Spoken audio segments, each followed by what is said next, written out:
Deux choses sont inévitables dans la vie, les impôts et la mort. Et je viens vous annoncer la bonne nouvelle. Deux choses sont évitables dans la vie, les impôts et la mort. L'argent avec un grand A. On le sait pourtant, l'argent mène le monde, on le sait depuis tout le temps, on le répète sans arrêt. Et bien, si l'argent avec un grand A mène le monde, les banques, le gouvernement, l'industrie, le commerce, la loi, l'éducation, etc., etc., etc., etc., etc., etc., etc. Alors comme vous, j'ai fait des prises de conscience basées sur le bon sens élémentaire. Rien de plus. Ça m'a pris du temps.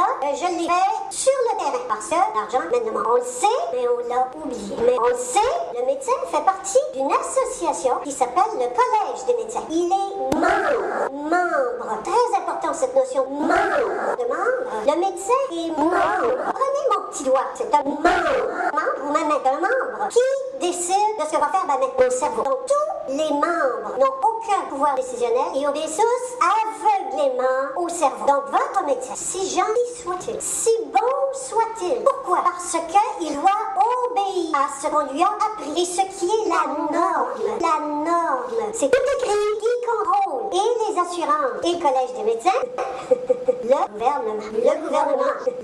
gouvernement. Ici, on va parler d'un monopole public, l'assurance maladie, entièrement contrôlé par le gouvernement. Le gouvernement. Intéressant.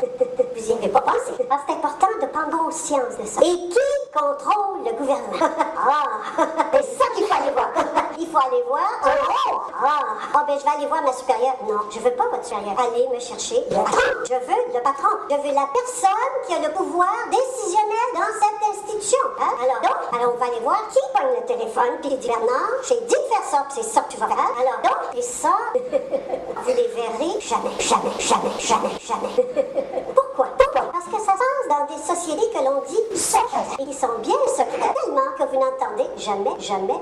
Et Bernard appartient à une société secrète. Et votre juge qui va vous juger quand vous allez en cours appartient à une société secrète. Et que tous les ministres appartiennent à une société secrète. Et que même le dernier, le jeune politicien du monde, regardez comment dernièrement il était à côté, avez-vous vu, qui était à son congrès dernièrement. Puis c'était plus un petit congrès de sous-sol d'église, là, hein? C'était un grand congrès plein d'argent. L'argent mène le monde. Il paye. Alors lui aussi, il est fait sûrement partie d'une société secrète parce que sinon, il n'y aurait pas d'argent. Une société secrète.